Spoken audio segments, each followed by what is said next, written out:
Question number 71. Which of the following VT graph represent that its VI is not zero? मतलब initial velocity is not equal to zero. Initial velocity is not zero. Following VT graph मतलब velocity time graph represents that its initial velocity is not zero. यहाँ पर mention भी है कि VI is not equal to zero. किस graph का initial velocity zero नहीं है? मतलब वो क्या जो मतलब वो ग्राफ initial velocity मतलब starting उसका zero velocity से नहीं है. ऑप्शन ए में लिखा है ये graph velocity time graph, option B में ये ग्राफ है, ऑप्शन सी में ये, और डी में क्या लिखा है बोथ ए एंड बी। चलो मैं आपको ए और बी समझाता हूँ। पहले आपको पता है कि ये वेलोसिटी टाइम ग्राफ, इसका वेलोसिटी क्या है ओरिजिन से स्टार्ट नहीं है।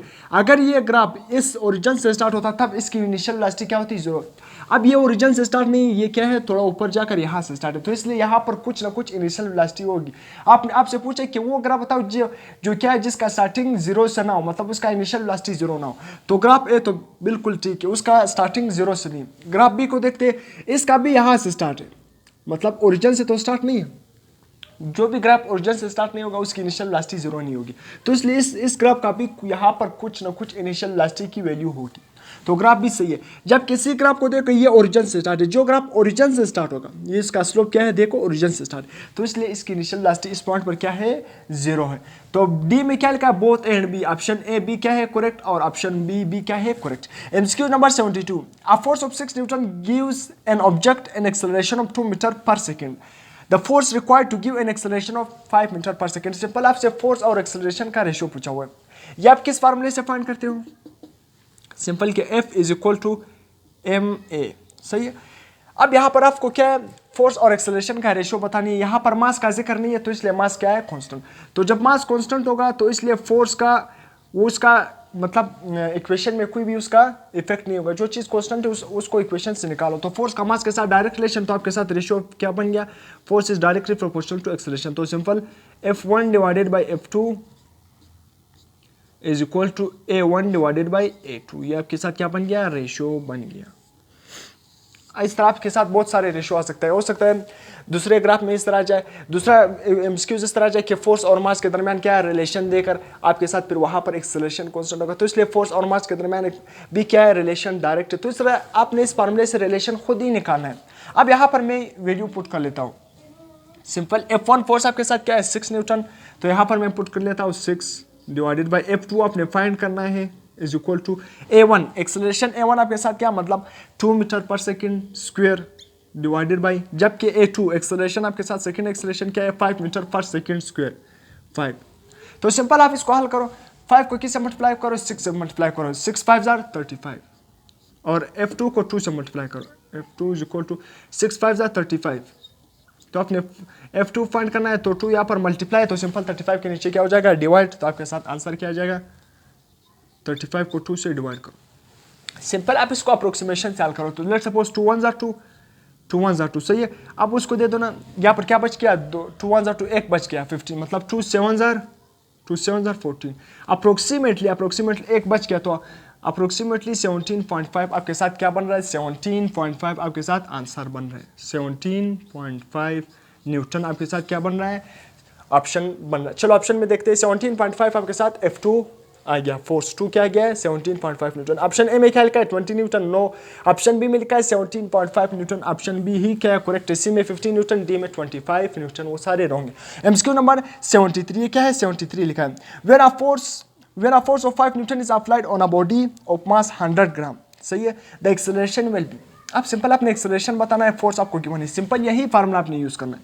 कौन सा formula F is equal to ma, और इस फार्मूले से अक्सर एमसीक्यूज भी आते हैं, इस तरह रिलेशन भी आते हैं और इस तरह फार्मूला भी आता है। तो इसलिए F is equal to ma, आपको क्या गिवन है मास। अब यहाँ पर तमाम चीज़ें आपने SI में पुट करनी, क्योंकि फोर्स न्यूटन में आ रहा है SI यूनिट में आ रहा है, तो इसलिए आपने यहाँ पर आपको जो मास गिवन है वो ग्राम में गिवन है, सिंपल उसको आपने किस में कन्वर्ट करना है किलोग्राम। तो अगर आप ग्राम से किस में जाओगे किलोग्राम में जाओगे, ग्राम से किलोग्राम में जाओगे तो सिंपल क्या करोगे डिवाइडेड बाई 1000 करोगे, सही है। अगर आप किलोग्राम से किस में आओगे ग्राम में आओगे, किलोग्राम से ग्राम में आओगे तो सिंपल मल्टीप्लाई करोगे किससे 1000 से, मल्टीप्लाई करोगे 1000 से। तो हम ग्राम से किलोग्राम में जा रहे हैं, छोटे से बड़े यूनिट में जा रहे हैं, तो क्या करेंगे डिवाइड करेंगे। तो 100 ग्राम को क्या करो 1000 से डिवाइड करो, तो आपके साथ जब 1000 से डिवाइड करोगे आप 0.1 kg आपके साथ आएगा, 0.1 किलोग्राम, 0.1 किलोग्राम। तो मास 0.1 किलोग्राम में फोर्स 5 न्यूटन है, तो सिंपल वैल्यू फाइंड करो। किसकी वैल्यू आपके पूछा हुआ है? एक्सेलरेशन की वैल्यू। तो force divided by mass is equal to acceleration. तो A is equal to force क्या है आपके साथ? Force 5 newton divided by mass क्या है? 0.1। सही है, 0.1। तो यहाँ पर क्या है? 0.1। अब यहाँ पर इसको आप किस तरह डिवाइड करके, 0.1 का मतलब ये है कि 0 यहाँ पर क्या है, आप इसको इस तरह भी लिख सकते हो।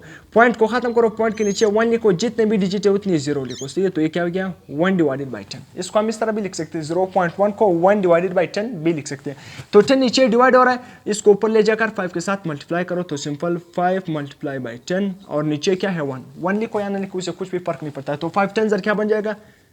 50। आपके साथ क्या बन जाएगा? 50 मीटर पर second square.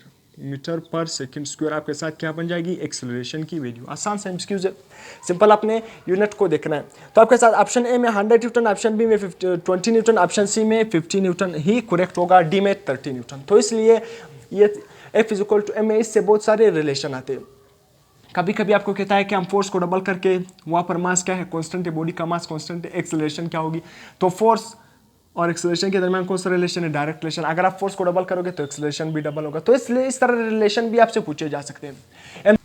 MCQ number 74, a car is moving from the center of O toward D and moves along DB, सही है, and stop at B. The displacement will be if the radius is 50 metre.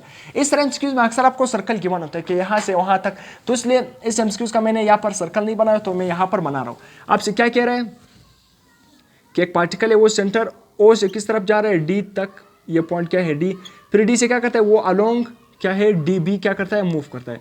और B point पर क्या हो जाता है? Stop हो जाता है। सी सेंटर ओ से डी की तरफ जाता है, फिर डी बी इस तरह अलोंग डी बी मूव करता है, फिर यहाँ पर ये बी पॉइंट पर स्टॉप हो जाता है। और आपको रेडियस कितना गिवन है इस पॉइंट का?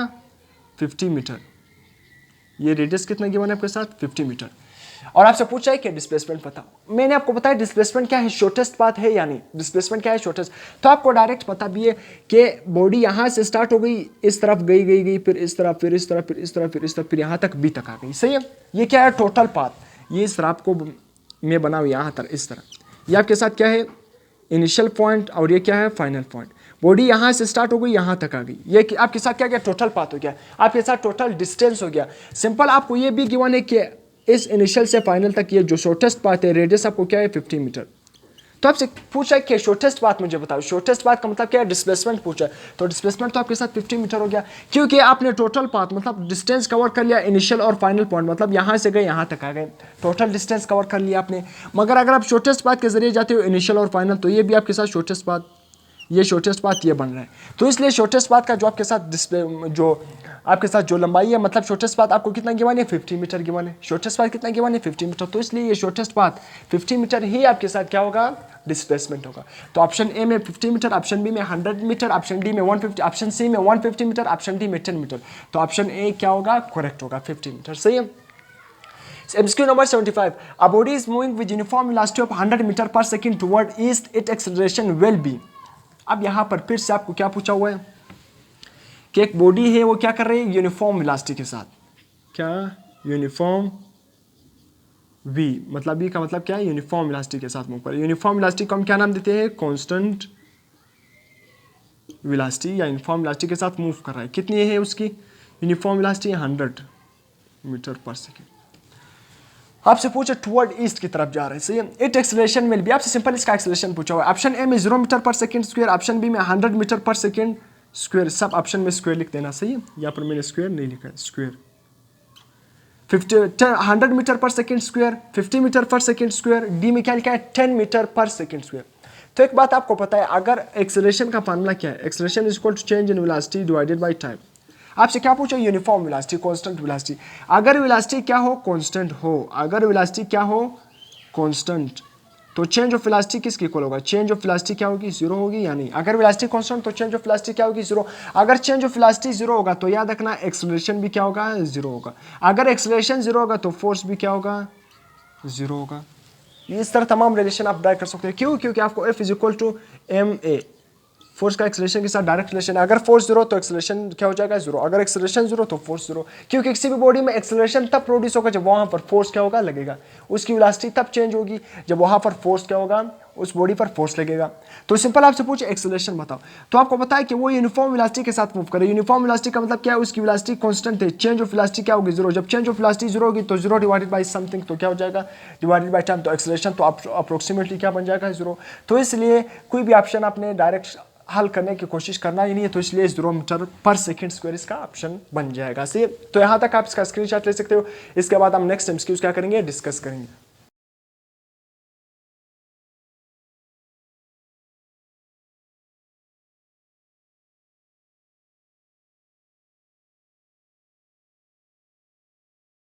Excuse number 76. What will be the value of impulse in the force time graph? आपके साथ फोर्स टाइम ग्राफ गिवन है, आपने सिंपल इम्पल्स की वैल्यू फाइंड करनी है। सबसे पहले फोर्स और टाइम ग्राफ आपको गिवन है, अगर आपने इम्पल्स की वैल्यू फाइंड करनी है, इम्पल्स या चेंज ऑफ मोमेंटम, ये दोनों सेम है। अगर आपसे पूछे what will be the value of impulse या what will be the value of change of momentum, ये दोनों सेम है। मैंने आपको बताया इम्पल्स को हम किससे रिप्रेजेंट करते हैं, आई से रिप्रेजेंट करते हैं, कुछ जे से रिप्रेजेंट करते हैं, आपकी मर्जी। इम्पल्स किसके इक्वल होता है, चेंज ऑफ मोमेंटम। तो अगर आपसे पूछे चेंज ऑफ मोमेंटम बताओ या इम्पल्स बताओ, कोई भी फर्क नहीं है। सही है, तो फोर्स टाइम ग्राफ आपको गिवन है। अगर आपने इसका एरिया फाइंड करना है तो सिंपल, मैंने आपको बताया किसी भी ग्राफ का अगर आपने एरिया फाइंड करना है तो एक्स को वाई क्वांटिटी को एक्स से मल्टीप्लाई करो। अगर आपने उसका स्लोप फाइंड करना है, किसी भी ग्राफ का अगर आपने स्लोप फाइंड करना है तो वाई क्वांटिटी को एक्स क्वांटिटी से डिवाइड करो। अब यहाँ पर हम क्या फाइंड कर रहे हैं, एरिया फाइंड कर रहे हैं, इसकी वैल्यू फाइंड कर रहे हैं। तो फोर्स टाइम ग्राफ हमें ग्राफ गिवन है, तो सिंपल फोर्स को टाइम के साथ एक्स क्वांटिटी को वाई क्वांटिटी के साथ मल्टीप्लाई करो, फोर्स को टाइम के साथ क्या करोगे, मल्टीप्लाई। तो फोर्स मल्टीप्लाई बाय टाइम, ये किसके इक्वल है, इम्पल्स। किसके इक्वल, इम्पल्स, या आप कह सकते हो चेंज ऑफ मोमेंटम। तो इसलिए एरिया, फोर्स टाइम ग्राफ का जो एरिया है, इसके अंदर जो एरिया है, अगर आपने एरिया फाइंड करना है तो इसलिए आप वाई क्वांटिटी को एक्स क्वांटिटी से मल्टीप्लाई करोगे। तो सिंपल फोर्स टाइम ग्राफ का जो एरिया है वो किस चीज को रिप्रेजेंट कर रहा है, इम्पल्स या चेंज ऑफ मोमेंटम। ये बात आपको समझ आएगी। सिंपल अभी आपने क्या फाइंड करना है, इम्पल्स की वैल्यू फाइंड करनी है। तो जो ग्राफ के अंदर जो ये एरिया आ रहा है, इन तमाम एरिया को आपने क्या करना है, फाइंड करना है। तो सबसे पहले आप इसको इस तरह डिवाइड करो। आपके साथ नीचे क्या है, रेक्टेंगल, और ऊपर क्या बन रहा है, ट्राइंगल। तो सिंपल रेक्टेंगल का एरिया किस तरह हम फाइंड करते हैं, सबसे पहले मैं रेक्टेंगल का एरिया क्या करूंगा, फाइंड। तो सिंपल मैं आर ई सी रख रहा हूँ। सही है, रेक्टेंगल का एरिया किस तरह हम फाइंड करते हैं, लेंथ मल्टीप्लाई बाय विड्थ। तो आपके साथ लेंथ कितना गिवन है, लेंथ क्या है, 0 से स्टार्ट है, 0 से 6, तो इसलिए 6 माइनस 0, तो वही 6 लिखोगे, 6 मल्टीप्लाई बाय। और आपके साथ हाइट कितना गिवन है, रेक्टेंगल लेंथ ये है, और विड्थ क्या है आपके साथ, 2। तो सिंपल किस कहाँ से स्टार्ट है, 0 से स्टार्ट है, तो 2 माइनस 0 वही 2 बन जाएगा, 2 के साथ मल्टीप्लाई करो। सही है, 6 2 जार 12, आपके साथ 12 मीटर आ गया। अब इसके बाद रेक्टेंगल, आपने इसका एरिया फाइंड कर लिया। आप इसका किसका फाइंड करो, इस रेक्टेंगल, इस ट्राइंगल का एरिया फाइंड करो। आपने किसका एरिया फाइंड करना है, ट्राइंगल का एरिया फाइंड करना। मैं सिंपल TRI लिख रहा हूँ। अगर आपने ट्राइंगल का एरिया फाइंड करना है तो simple 1 divided by 2 multiply by base multiply by क्या करोगे, हाइट। तो बहुत ही आसान, 1 डिवाइडेड बाई 2, बेस आपके साथ क्या है, इस रेक्टेंगल का कहाँ से स्टार्ट है, यहाँ से स्टार्ट है और यहाँ तक, 6 से स्टार्ट है, 6 से स्टार्ट है लेकर 2 तक। कहाँ से स्टार्ट है, 6 से लेकर 2 तक। तो 6 माइनस 2, 6 माइनस 2, तो 6 माइनस 2 क्या बन जाएगा, मल्टीप्लाई बाई 4। आपके साथ बेस आ गया। हाइट क्या है, हाइट कहाँ से स्टार्ट है, आपको पता भी है। हाइट आपको देखो 2 से स्टार्ट, इस रेक्टेंगल का हाइट क्या है, यहाँ से स्टार्ट है और कहाँ तक है, यहाँ तक, बिल्कुल 6 तक है। तो इस रेक्टेंगल का हाइट कहाँ से स्टार्ट है, ये इसका क्या है, हाइट, इस रेक्टेंगल का हाइट। सही है, कहाँ से स्टार्ट है, 2 से स्टार्ट है लेकर 6 तक। तो 6 माइनस 2, 6 माइनस 2, तो आपके साथ क्या बन जाएगा, 4। तो सिंपल 2 1 जार 2, 2 2 जार 4। आप सिंपल क्या करो, 2 बच गया तो 2 को 4 के साथ मल्टीप्लाई करो, 4 1 जार 4, 4 2 जार 8, 8 मीटर। तो सिंपल इन दोनों को रेक्टेंगल और ट्राइंगल का एरिया प्लस करो तो आपके साथ क्या बन जाएगा, 12 मीटर प्लस 8 मीटर। आपके साथ total area under the graph आ जाएगा। तो सिंपल 20 किलो आपके साथ क्या बन जाएगा, इम्पल्स की वैल्यू क्या होगी आपके साथ, फोर्स टाइम ग्राफ में इम्पल्स की वैल्यू क्या आएगी, 20 किलोग्राम, 20 किलोग्राम मीटर पर second. Impulse, change of momentum या इम्पल्स, चेंज ऑफ मोमेंटम और इम्पल्स की वैल्यू आपके साथ क्या आएगी, 20 किलोग्राम मीटर पर सेकेंड, 20 किलोग्राम मीटर पर सेकेंड। तो कौन सा ऑप्शन करेक्ट है, ऑप्शन ए क्या है, करेक्ट है, 20 किलोग्राम मीटर पर सेकेंड। क्या है, इम्पल्स या चेंज ऑफ मोमेंटम का यूनिट क्या है, न्यूटन सेकेंड भी है। अगर बेस यूनिट लिखते चाहो, आप लिखना चाहते हो तो किलोग्राम मीटर पर सेकेंड है। सही है, न्यूटन किसके इक्वल है, किलोग्राम मीटर पर सेकेंड स्क्वायर। तो 1 सेकेंड ये है तो वहाँ पर दोनों माइनस हो जाएंगे, तो सिंपल किलोग्राम मीटर पर सेकेंड, ये बात आपको पता है। सही, ये बेस यूनिट है। किलोग्राम मीटर पर second. MCQ number 77, a shell explodes into two equal parts which is conserved। एक shell है वो क्या है, दो इक्वल पार्ट में क्या हो गया, डिवाइड हो गया, क्या चीज कंजर्व हो गया। ऑप्शन ए में पोटेंशियल एनर्जी, ऑप्शन बी में काइनेटिक एनर्जी, ऑप्शन सी में मोमेंटम, ऑप्शन डी में वेलोसिटी।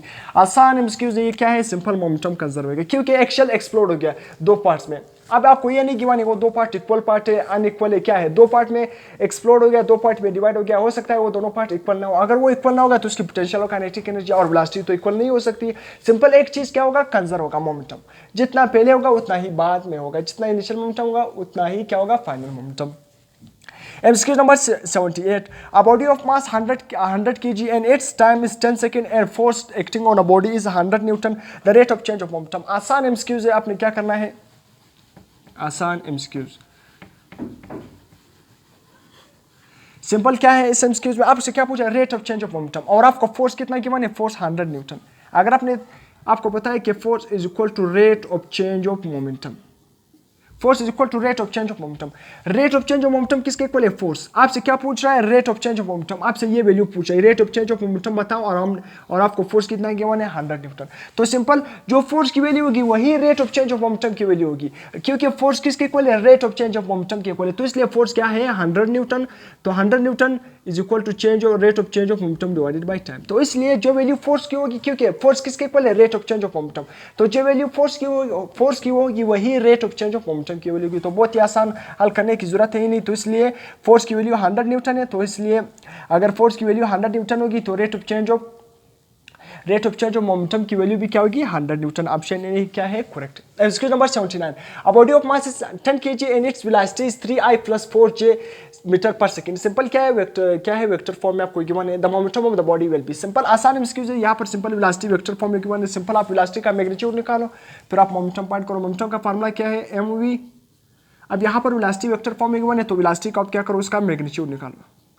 जो भी वेक्टर फॉर्म में गिवन है आपने सबसे पहले उसकी मैग्नीट्यूड निकालनी है। मैग्नीट्यूड किस तरह निकालोगे, x का स्क्वायर प्लस y का स्क्वायर, जिसके साथ i लिखा होगा वो क्या होगी, x क्वांटिटी मतलब x एक्सिस में आ रही होगी, जिसके साथ j लिखा होगा उसके साथ वो किस क्वांटिटी में, किस एक्सिस में आ रहेगी, y एक्सिस में आ रहेगी। तो सिंपल ये x और y, तो वेलोसिटी इज इक्वल टू 3 का स्क्वायर प्लस y क्वांटिटी आपके साथ क्या है, 4 का स्क्वायर, तो आपके साथ 3 का स्क्वायर 9, 4 का स्क्वायर 16, अंडर रूट 9 प्लस 16 क्या बन जाएगा, 25 को आप 5 का स्क्वायर भी लिख सकते हो, इज इक्वल टू 5 का स्क्वायर, तो अंडर रूट 5 के साथ कैंसिल हो गया, तो आपके साथ आंसर क्या आ गया, 5 मीटर पर सेकेंड। सही है, वेलोसिटी का मैग्नीट्यूड क्या आ गया, 5 मीटर पर सेकेंड, क्योंकि इस फार्मूले में अपने वेलोसिटी का मैग्नीट्यूड फाइंड पुट करना है। तो momentum is equal to mass, आपको सिंपल वेलोसिटी का मैग्नीट्यूड आपने फाइंड कर लिया, तो सिंपल अब यहाँ पर मास क्या है, mass of the body is 10 kg multiply by velocity क्या है 5, तो 5 10 आपके साथ क्या आएगा 50 kilogram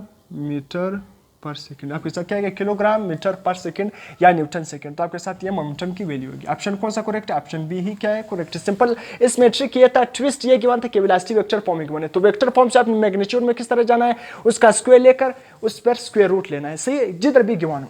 MCQ number 80, a body is dropped from a height of 50 metre, its time period will be। Simple एक बॉडी उसको हाइट से क्या ड्रॉप किया, उसका टाइम पीरियड क्या होगी। आसान सा सिंपल सेकंड इक्वेशन यूज करो। Second equation is equal to VIT plus 1 divided by 2 GT का 1 डिवाइडेड बाय 2 AT का स्क्वायर। सही है, आपसे क्या है, a body is dropped from a height, जिधर भी लफ्ज ड्रॉप रिलीज ये वर्ड यूज करेंगे तो उसका मतलब ये एक बॉडी उसको हाइट से ड्रॉप किया है, तो वहां पर उसकी इनिशियल वेलोसिटी क्या होगी, 0। जब इनिशियल वेलोसिटी 0 होगी तो ये पूरा फैक्टर क्या हो जाएगा, 0 हो जाएगा। तो इसलिए s की जगह हम हाइट भी लिख सकते हैं, s is equal to 1 divided by 2 GT square, क्योंकि उसको हाइट से ड्रॉप किया तो इसलिए एक्सेलरेशन ड्यू टू ग्रेविटी वो नीचे आएगा, तो इसलिए g की जगह हम क्या लिखेंगे, a की जगह एक्सेलरेशन की जगह हम क्या लिखेंगे g, और वो नीचे की तरफ आ रहा है तो g क्या होगी, प्लस में होगी। आपसे क्या पूछा है, टाइम पूछा है, यहाँ पर t का स्क्वायर आ रहा है तो टाइम पूछा है। सिंपल ये 2h के साथ मल्टीप्लाई हो जाएगा, नीचे g के साथ डिवाइड हो जाएगा, और दोनों साइड पे क्या ले लो, स्क्वायर ले लो, और t सिंपल आपके साथ बचा है, क्योंकि t का स्क्वायर है ना, मैंने दोनों साइड पे क्या ले लिया, स्क्वायर रूट ले लिया, t का स्क्वायर खत्म हो गया और इस साइड पे स्क्वायर रूट आ गया। सही है,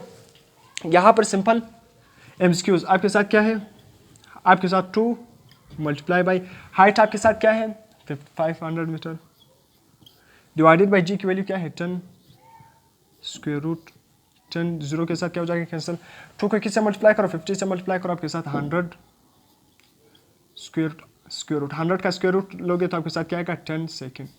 आंसर कौन सा करेक्ट होगा? ऑप्शन ए ही क्या होगा? करेक्ट होगा। आसान एमसीक्यू, सिंपल, अपने फार्मूले को समझना है। तो यहाँ तक आपका जो फोर्स और मोशन, इसके ऑलमोस्ट इंपॉर्टेंट एमसीक्यूज 80 एमसीक्यूज हमने क्या कर लिया? डिस्कस कर लिया। हर टॉपिक को हमने क्या किया जो आपके कॉम्पिटिटिव एग्जाम में शामिल है, हमने उसको क्या कर लिया?